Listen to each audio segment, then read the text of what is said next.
especiais que podem trazer color, nitidez, vida a essa foto antiga. Essas lentes são as relíquias, pedaços de história, objetos que sobreviveram ao naufrágio dos séculos. Eles são a prova de que, antes de nós, houve mundos inteiros, amores, guerras, deuses, medos. Cada artefato é uma mensagem numa garrafa, lançada ao mar do tempo, esperando por uma praia, por olhos curiosos. E quando a encontramos, a conexão é imediata, quase elétrica. Era 1799. O mundo fervilhava com as ambições de Napoleão Bonaparte no Egito. No meio do calor da poeira e da estratégia militar, um soldado francês chamado Pierre-François Bouchard tropeça em algo.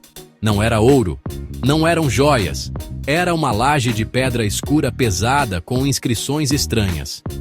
Mal sabia ele, mas aquele bloco de granodiorito, encontrado perto da cidade de Rosetta, seria a chave mestra para um dos maiores enigmas da humanidade: a Pedra de Rosetta. Nela, um mesmo decreto. Hieróglifos egípcios. Demótico grego antigo. A oportunidade era única. Pense nisso como um manual de instruções para uma língua perdida. Por mais de 1000 anos, os hieróglifos foram apenas desenhos bonitos. Ninguém sabia o que significavam. Era como olhar para uma partitura sem saber ler música. A Pedra de Rosetta foi a promessa de que esse silêncio poderia ser quebrado. A notícia se espalhou como fogo. Quem seria o primeiro a quebrar o código? A pedra se tornou o símbolo da tradução, da ponte entre culturas. A tarefa não foi nada fácil. Demorou mais de 20 anos de trabalho árduo. Muitos tentaram e falharam. Mas foi um jovem francês, Jean-François Champollion, que finalmente conseguiu a façanha. Comparando os textos, ele começou a entender sinais fonéticos e ideográficos. Em 1822, ele exclamou: "Je tiens l'affaire!" Consegui. Feche os olhos e pense no Egito Antigo. Qual é a primeira imagem que vem à sua mente? Para muitos, é um rosto de ouro, e lápis lazuli, com olhos que parecem fitar a eternidade. A máscara funerária de Tutankhamon, descoberta em 1922 pelo arqueólogo britânico Howard Carter, após anos de busca obstinada no Vale dos Reis. Essa relíquia é mais do que um tesouro. É o ícone de uma civilização inteira. A tumba, praticamente intacta, e lá dentro, a múmia, coberta por obra-prima de 11 quilos de ouro maciço. A descoberta foi um evento midiático global. As notícias viajavam por telégrafos e jornais, alimentando a imaginação do mundo. A maldição do faraó se tornou uma lenda, adicionando uma camada de mistério e perigo à descoberta. Mas o verdadeiro poder da máscara não estava em nenhuma maldição. Estava em seu rosto.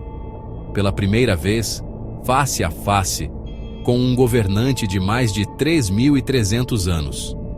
Não era uma estátua idealizada, mas um retrato íntimo. Garantir a identidade do faraó na vida após a morte.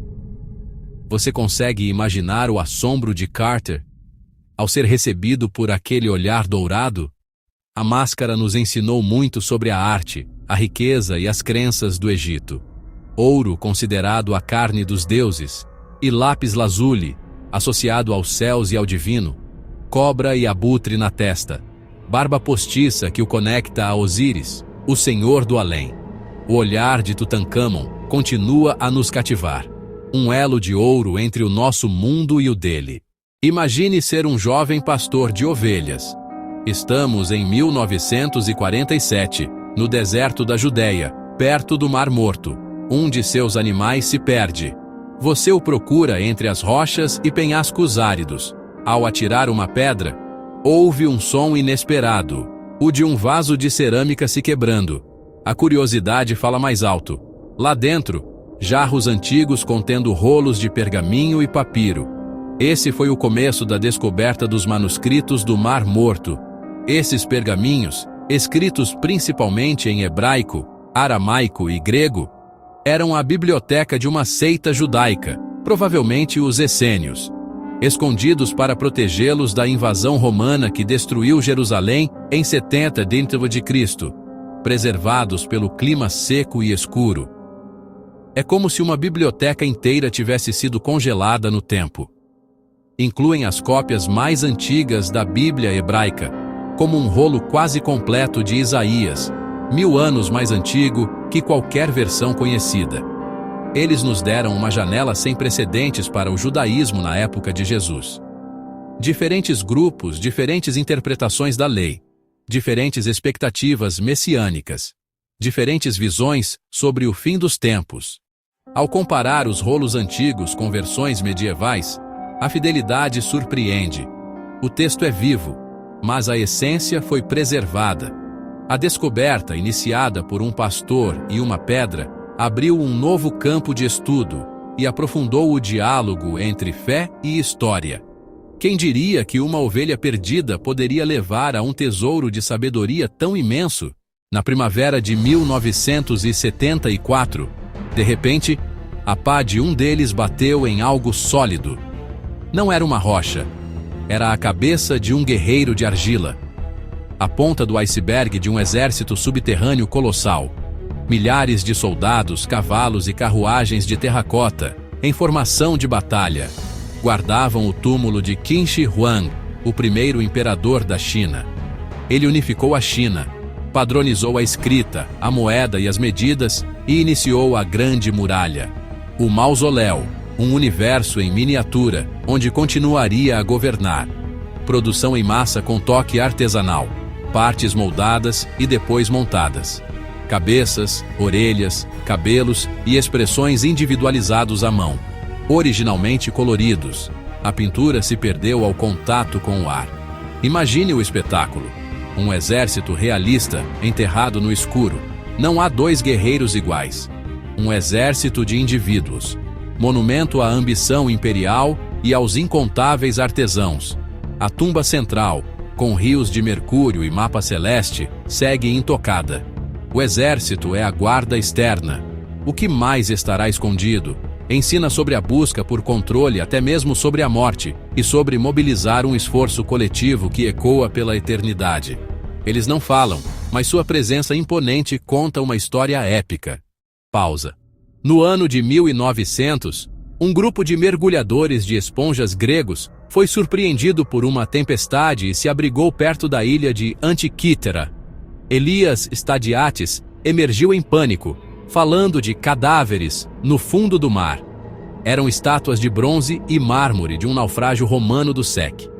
E Anticristo. Entre os tesouros, um pedaço de bronze corroído, inicialmente ignorado. Em 1902, uma quebra revelou engrenagens. Engrenagens? Em um objeto de 2000 anos? A ideia parecia absurda.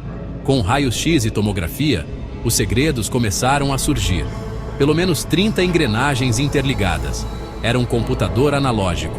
Ao girar uma manivela, calculava e exibia os movimentos do Sol, da Lua, Mercúrio, Vênus, Marte, Júpiter, Saturno, podia prever eclipses e marcava o ciclo de 4 anos dos Jogos Olímpicos. Um calendário astronômico de sofisticação inesperada. Mostra que, além de filósofos, dramaturgos e escultores, eram engenheiros brilhantes. Traduziram teoria em máquina. O progresso não é linear. Picos foram esquecidos por séculos e reinventados. Um lembrete humilde de que o passado pode ser mais avançado do que imaginamos. Pausa. Por muito tempo, a história do início da civilização era simples e linear. Primeiro agricultura, depois cidades, só então templos. Mas e se essa história estivesse de cabeça para baixo? Em 1994, um pastor nota pedras estranhas. Colina com barriga, pilares maciços, relevos de leões, cobras, raposas, javalis, datados de cerca de 11.500 anos. Sem sinais de habitação permanente, tudo indica um templo de caçadores-coletores. Talvez a religião tenha vindo primeiro. O templo antes da cidade. Pilares como seres estilizados. O complexo foi enterrado pelos próprios construtores. Por quê? Não sabemos. No ano 79 d.C., o Vesúvio acordou em fúria e congelou a vida de Pompeia e Herculano. A cidade foi soterrada e esquecida por mais de 15 séculos. Quando escavada, revelou-se uma cidade inteira, preservada em detalhes. Pães carbonizados, grafites, termopóleos e os moldes de gesso dos corpos. Um testemunho humano poderoso. Vimos uma pedra que nos ensinou a ler um império, uma máscara que nos fitou com os olhos da eternidade, um exército para a vida após a morte, um computador que desafiou o tempo. Esses objetos não são só itens de museu, são espelhos das civilizações e de nós mesmos. Em um mundo instantâneo, eles nos ancoram e lembram que a narrativa é longa. Afinal,